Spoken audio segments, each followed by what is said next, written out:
Hello, my name is Chris Parham, and this is my project for Data Human, and it's called Mental Health and Jazz, but it's also called Data as Jazz.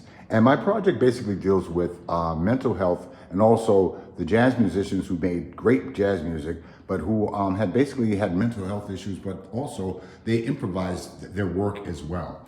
And what I have at the top is I've taken a different direction in terms of what I had done before. And what I have at the top that you're seeing right there are studies from the British Journal of Psychiatry. And this was a study that was done in 2018 that deals specifically with mental health and jazz musicians. And that some of the great jazz musicians like Charles Mingus, of course, John Coltrane and Miles Davis, and Billie Holiday and so on. So what I'm doing is my AR experience deals specifically with putting all this information that's in the front of the project in terms of giving out basically what was going on with the jazz musicians. So for instance, when we look at this one, where we see anxiety disorders, John Coltrane exhibited obsessive compulsive features related to excessive practicing, consumption of sweet foods, dieting, and looking for the perfect mouthpiece, and he was also exploring various religions. And Charles Mingus displayed symptoms of a mood disorder, being mainly manic with paranoid and grandiose features. So for instance, this is also when you look over here, does jazz improv in your brain? Is it the key to creativity? And also when you see, and that's the reason why I'm taking this different approach to show my viewer basically what these studies was talking about in terms of, for instance, in other words, improvisation is an incredibly complex form of creative expression. Yet great jazz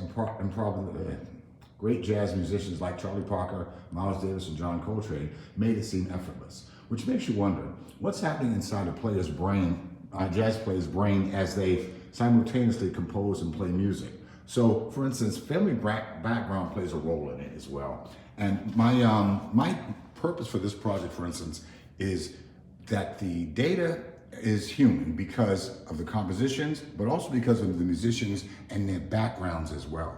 So, for instance, we're seeing different types of things where it says, results, evidence was provided of levels of psychopathology in the sample of jazz musicians similar to those found in other previously investigated creative groups.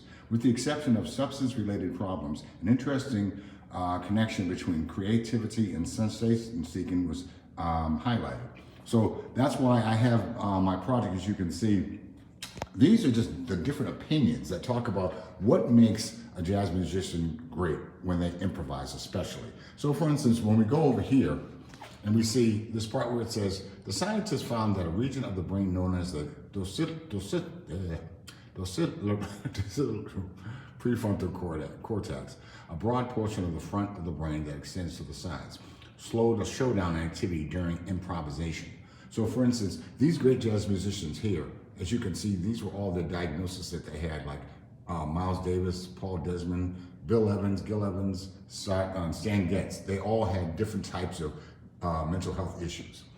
But what makes them so great? That's the point that I'm trying to get across in terms of me saying, well, I understand that creativity is that way with a lot of artists, but at the same time, what made these guys so great when, for instance, they would make up music off the top of their heads? So that's the reason why I'm kind of focusing on over here where it says, for instance, how jazz improvisation affects the brain.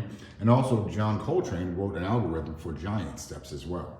And when you look over here, for instance, it says information on family psychiatric history was rather patchy. It was shown that 4 subjects, Art Pepper's parents, Stan Getz's maternal uncles, and Bill Evans' father had alcohol-related diseases, whereas Stan Getz's mother had depression and Bill Evans' brother died by suicide. Earl Gardner's twin brother had severe learning difficulties, and so on. So this is what I'm talking about when I say about how the jazz musicians and their family background plays a role in their decision-making, and not decision-making, but in their work.